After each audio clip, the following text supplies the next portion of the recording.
कबीरा गर्व न कीजे काल गही कर केस, आ न जाने कि तुम्हारी है क्या घर क्या परदेश।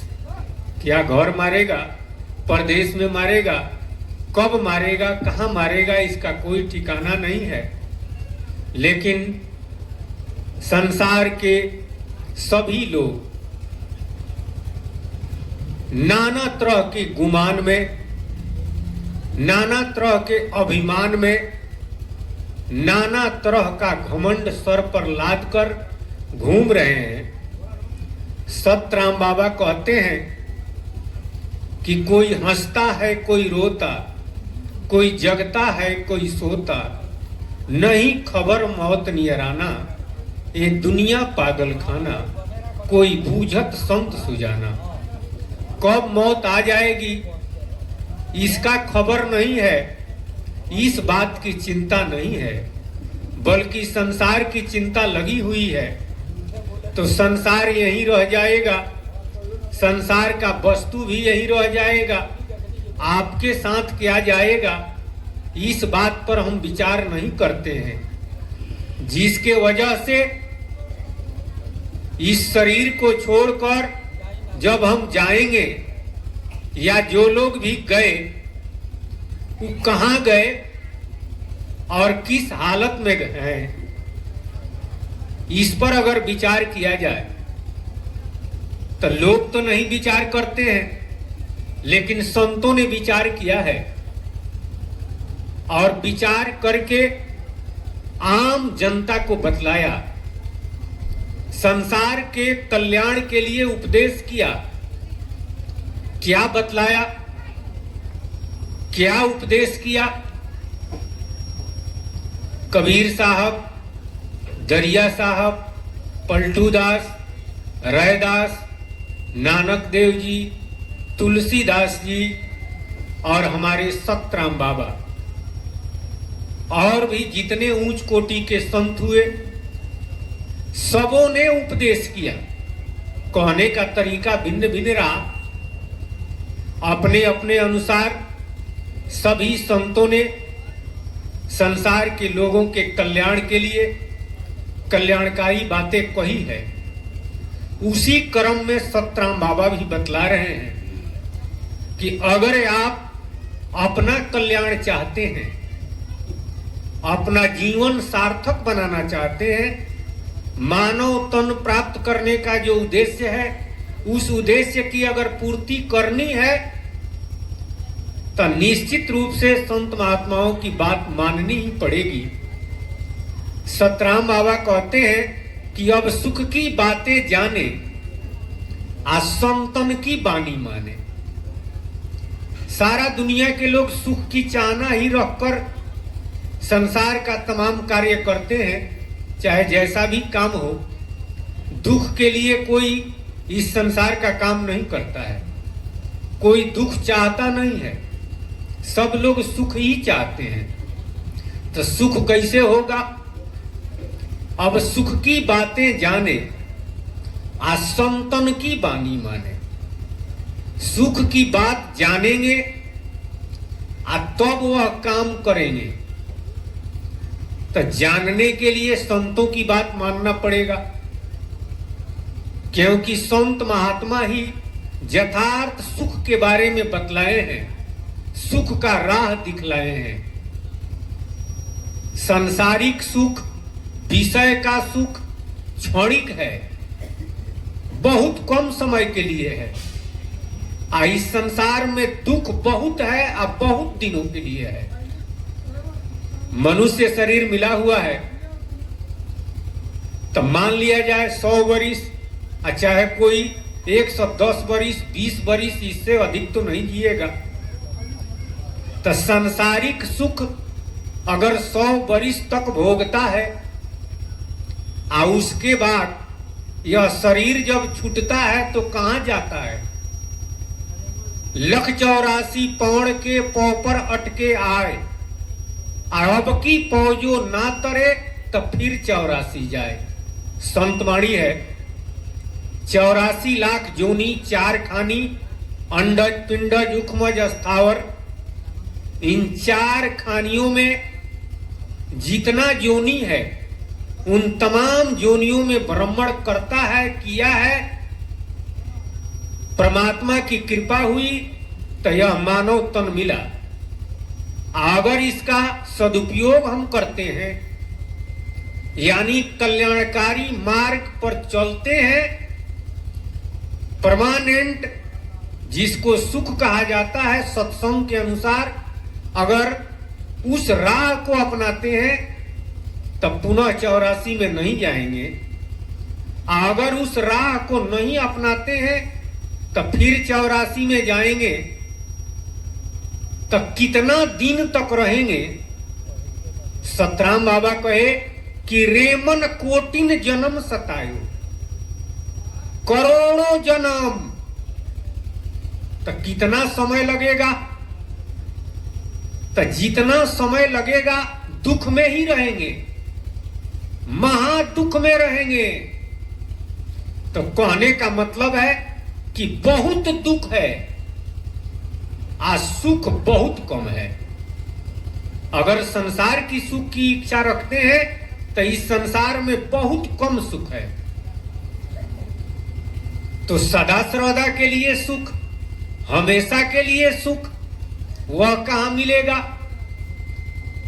उसके लिए संत महात्माओं के बाणी पर, संत महात्माओं के बताए हुए राह पर चलना पड़ेगा। जब उस कल्याणकारी मार्ग को हम अपनाते हैं तब परमानेंट के लिए सुख मिलेगा, यानी 84 में नहीं जाएंगे, भवसागर से पार प्रभु के लोक में जाएंगे, जिसे परमानंद की प्राप्ति कहते हैं। विषयानंद, संसार में जो विषय का आनंद है, शब्द स्पर्श रूप रस गंध पंच विषय का सुख, उसे विषयानंद कहते हैं। और उसके बाद है ब्रह्मानंद, ब्रह्म का आनंद। उसके बाद है आत्मानंद, उसके बाद है परमानंद। तीन तरह का जो आनंद है, एक तो विषयानंद, विषय का आनंद है, दूसरा ब्रह्म का आनंद है, और तीसरा आत्मानंद, यानी जहां से यह जीव आया है वहां तक चला जाएगा। लेकिन यह तीनों आनंद भवसागर का ही है, यानी जहां से जीव आया है वह भी भवसागर में है। ब्रह्मानंद, ब्रह्म का आनंद, ब्रह्म भी भवसागर में है। अब विषयानंद तो विषय का आनंद, माया का सुख, यह भी भवसागर में है। भवसागर से पार, पार ब्रह्म सतराम जी हैं। परमानंद, भवसागर से पार जाना है, तब ये परमानेंट के लिए सुख है, और नहीं तो दुख ही दुख है। इसी बात को सतराम बाबा कहते हैं कि अगर परमानंद की प्राप्ति करना चाहते हैं, यानी आप अपना कल्याण चाहते हैं, तो संतों की बात मानिए। कल्याण के बारे में सतराम बाबा कुछ बात बतलाए। जिस तरह से रामचरितमानस में भगवान श्री रामचंद्र जी नौधा भक्ति सेवरी को बतलाए। प्रथम भक्ति कर संतन कर संगा, दूजे रति मम कथा प्रसंगा इत्यादि। ठीक उसी तरह से सतराम बाबा परमानंद प्राप्ति के लिए, भवसागर से पार जाने के लिए 9 बातें बतलाए। जो चाहे जग में कल्याणा, 9 बातें कभी भूल न जाना। पहली बात है सतगुरु से निज स्वरूप को पहचाना। सबसे पहली का बात है अपने बारे में जानना। अब वो अभी कहां जानेंगे? दुनिया में दूसरा कोई स्थान नहीं है, एक ही जगह है जहां इस बात को आप जान सकते हैं, जो लोग भी जाने एकमात्र एक ही जगह से जाने। वह कौन जगह है, किसका शरण है? जो चाहे जग में कल्याणा, नौ बातें कभी भूल न जाना। पहली बात है सतगुरु से निज स्वरूप को पहचाना। पहली का बात है स्वरूप ज्ञान, यानी अपने बारे में जानना। तो कहां जानेंगे? सतगुरु के शरण से। यानी इस बात का विवेक सतगुरु ही कराए हैं और वे ही कराते हैं। दुनिया में गुरु तो बहुत हैं, गुरु गुरु में भेद है, गुरु गुरु में भाव। आ सोई गुरु बंदिए जो शब्द बतावे दाव। उस गुरु की वंदना निस्दिन करनी होती है जो शब्द का दाव बतलाता है। क्योंकि शब्द बिना साधु नहीं, द्रव्य बिना नहीं साव। राम राम। प्रेम बिना भक्ति नहीं, चाह बिना नहीं राह। आध्यात्मिक शब्द का विवेक नहीं है तो वह साधु नहीं है। आज जिसके पास धन नहीं है उस साहु किस बात का? आज चाह नहीं है तो राह भी नहीं मिलेगा, प्रेम नहीं है तो भक्ति नहीं होगी। तो पहल का बात है साधु होना चाहो तो पक्का के संग खेल। आ कच्चा सरसों पेड़ के खरी भया न तेल, न खरिये होगा न तेले होगा। अरे कच्चा सरसों जब पेरेंगे तो तेल होगा, खरियो नहीं होगा। उसी तरह से न माया मिली न राम, न इधर के होंगे न उधर के होंगे। इसलिए सतगुरु कबीर साहब कहते हैं कि आध्यात्मिक शब्द का विवेक कीजिए। आध्यात्मिक शब्द का विवेक जिसे है वही साधु है। तो आध्यात्मिक शब्द का विवेक कौन कराएगा? गुरु है चार प्रकार के अपने अपने ढंग। गुरु पारक दीपक गुरु, मल्यागिरी गुरु भृंग। गुरु है चार प्रकार के अपने अपने ठौर। शब्द विवेकी पारखी गुरुओं में श्रीमौर। जो शब्द के विवेक कराने वाले हैं, शब्द विवेकी है, उसे पारखी गुरु कहते हैं। तो जब उनके शरण में जाता है तो आध्यात्मिक विवेक होता है, यानी स्वरूप का ज्ञान होता है। उसे इस बात का विवेक होता है कि मैं कौन हूं। राम राम। मैं हूं कौन, कहां से आया, क्यों आया, कहां जाना है। अब शरण के ही जाऊं, ज्ञान ध्यान मत नाना है। अरे इस संसार में मत मतांतर बहुत है। किसके शरण में जाऊं ताकि हमारा संशय दुविधा डाउट समाप्त हो जाए, आध्यात्मिक शब्द का विवेक हो जाए। एकमात्र जिसे पारखी गुरु कहते हैं, जिसे सतगुरु कहते हैं, जो सभी गुरुओं के सिरमौर गुरु हैं, प्रिंसिपल गुरु हैं, उनके शरण में जब जाते हैं तो वे क्या बतलाते हैं? वे बतलाते हैं कि जानिए आप कौन हैं। राम राम। दुनिया के लोग क्या बतलाते हैं और आप क्या जानते हैं?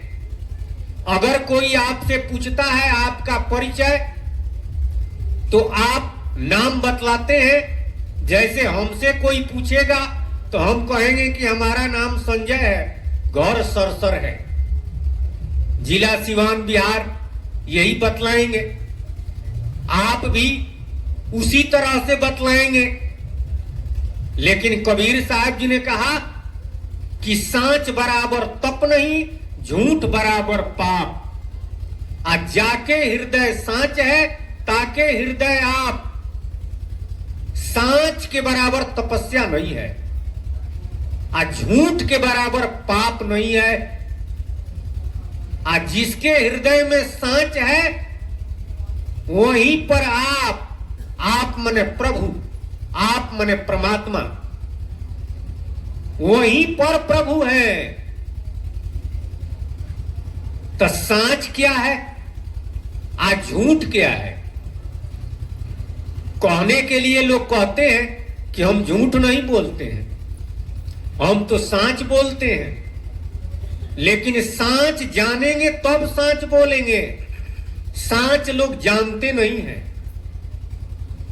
सारा दुनिया के लोग संतों को छोड़ दिया जाए, अधिकतर लोग झूठे बोलते हैं।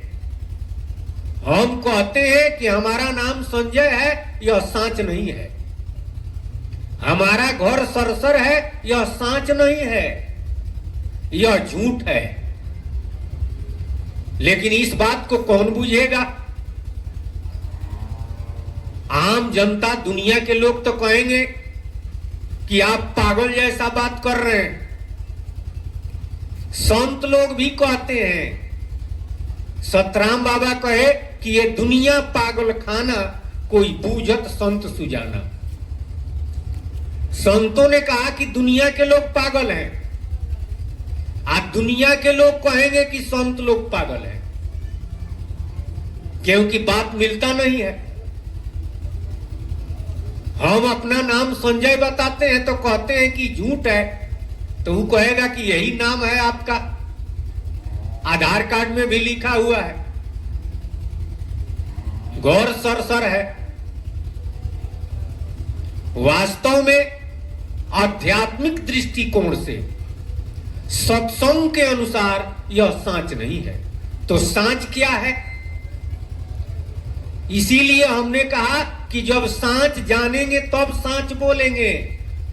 सांच जानते नहीं है। सारा दुनिया के लोग झूठे बोल रहे हैं।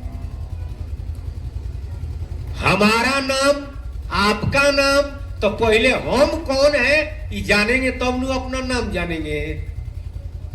आप कौन है जब जानेंगे तब नु आप अपना नाम जानेंगे।